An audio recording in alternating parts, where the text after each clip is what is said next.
All right, let's check out this quick video. Our buildings alter the face of the earth. We shape the world around us. The construction industry has a huge ecological footprint. Cement is responsible for 14% of all carbon dioxide emissions in the world. Notice how he said cement is the contributor and not concrete. Concrete is, I don't know exactly, 95 to 99% natural material, but it's that cement.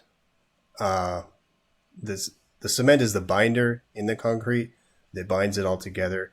And it's that cement ingredient that actually creates all the pollution in the manufacturing. But concrete itself is actually a very natural material because it's just rocks and sands and aggregates, and it's all bound together by the cement. Not to get totally off the video here, but cob is like a natural concrete. It's composed of aggregates in the soil and silts and such, and sometimes gravel, and then it's all bound together by the clay. So it's a natural clay binder instead of a cement binder. But concrete and cob are really very similar materials. It's just a different binder. What if we designed the spaces we occupy with both beauty and ecology in mind? Seeking ways to create beauty and comfort without costing the earth, natural building techniques address these questions through practice. Natural building techniques include strawbale, cob, adobe, rammed earth, and timber framing, to name a few. Current mainstream practices favour capital and speed over creativity and placemaking, with little regard to the well-being of people and the planet. Natural architecture is one such response to living with the land. So modern building systems are really geared towards speed and efficiency and less towards the craftsmanship and the uniqueness of the building itself. So natural buildings tend to be more like unique custom builds with high levels of craftsmanship. So it's still going to be, in my opinion, quite a long ways off before we see, for example, like a whole subdivision going up with cob or straw clay or straw bale or something like that. It's probably the most ancient building techniques that are around that people have been using for millennia, because they're using materials that grow from our planet and from the earth under our feet. Yeah, so all the main natural building ingredients all come abundantly in nature. You could go out in the middle of the wilderness and build a home with what's there. The soil, the wood, the fibers. It's really all out there in abundance. And so people have been building with these materials and ingredients for forever, really. So it's actually a really simple type of building. And with that comes some people's perception that it's backwards. But actually, we're part of this recycling of ideas which aren't new at all, but we're thinking that perhaps they are more valid than some of the ones that we're being surrounded by. So we're really trying.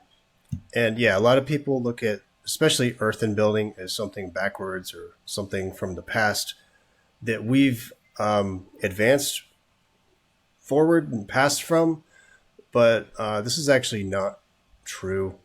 If you do earthen buildings properly and you build them right, you get a much higher quality building than the vast majority of our modern constructed homes and buildings. Not to mention, earthen buildings are much healthier and more energy efficient. We talk about putting the choice back into the equation so that we have a choice other than metal and steel and fabricated materials. The sorts of materials and the ways that we're using them, we're not inventing them from scratch. These are ways that people have built with for thousands of years. In fact, more people still live in earth houses than in any other type of house throughout the world. But we've sort of forgotten that. We've sort of got brainwashed by modern materials, which we thought could do miracle things. And now, as those modern materials are getting older, we're realising the problems that there are with them. Whereas these materials, they've been used for so long. We know what they do. We know what we can do, what we can't do with them, and how to make them work. This is a rammed earth wall. It's 50 tonnes of densely compacted subsoil. It's 10% clay and 90% sand and stones. Earth build. Yeah, so he said this rammed earth wall here is 10% clay, 90% sand and stones or aggregates. So that's exactly like concrete, or very close. And it's just all you can even see the stones here, the sands and the aggregates. It's all being bound by the clay binder. So instead of a cement binder, you have a clay binder. And so a rammed earth wall and a concrete wall are very similar. There are slight differences. But as far as walls, in my opinion, a rammed earth wall is much better thing to have than a concrete wall, because earth walls are, for one, they're vapor permeable, and they're much healthier, and they have thermal mass, which can help regulate the indoor temperature, whereas concrete doesn't have the thermal mass like an earth wall has. Is everything from structures. This is a structural wall. It holds up its own weight, which is 50 tons, and the roof that sits on top of it, all the way through to kind of decorative plaster finishes. So natural building materials, typically, you're using materials in a much more basic state. You're not heating them up to these very high temperatures. You're not using fossil fuels to change their chemistry. You're using the chemistry of the materials themselves to build structures. And you can build quite sophisticated structures. The Great Wall of China is 2,500 years old. It's made out of rammed earth, and it's just the clay mineralogy which holds it in shape.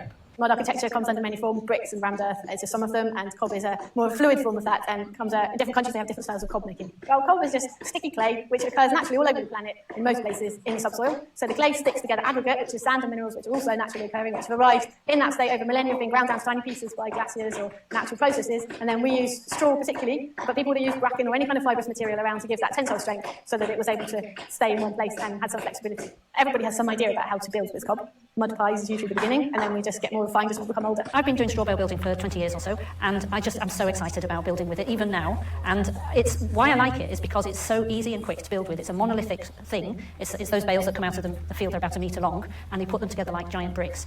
They are So one of the great advantages of Strawbale is that a Strawbale building can be put up really fast. You can see each of these bales is just stacked. And so stacking the bales in there is pretty fast in comparison to something like cob, where cob is one small lump of cob added at a time, and you have to work all the pieces together. Actually, cob building the cob walls doesn't take that long, but actually making the cob material is what takes so long. Whereas with Strawbale, you don't have to grow the straw and make the bales. So you just bring the bales and stack them, and it's quite fast and has really high insulation. Really strong, so you don't need a framework.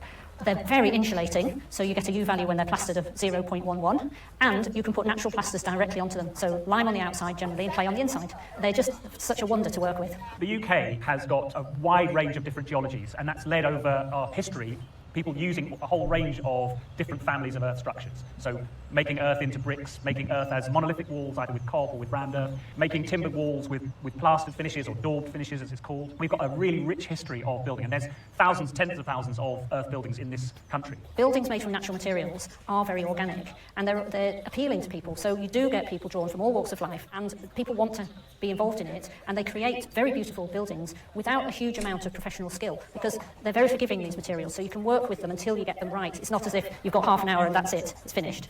And people do fall in love with their own buildings, and you get incredibly creative self-build finishers with alcoves and niches and coloured plasters and different surfaces, because you can. It's just fantastic. So yeah, earth building, natural building, these materials are very forgiving, like she says, and they don't take as much skill as something like most of our modern building systems would require. However, you do need to have some education on natural building. And then I always recommend getting conventional building skills as well, especially carpentry skills, because you're going to need to know how to work with wood, with pretty much any component of even natural building. So learn how to work with wood. You can watch carpentry videos on YouTube and just start with small projects. If you want to learn more about how to build your own cob house or natural home, I have links below in the description. You can get my full video course on how to build a cob house. You can also join my Natural Building Academy and work one-on-one with me there. I also have free resources, so all the links are below. Thanks for watching.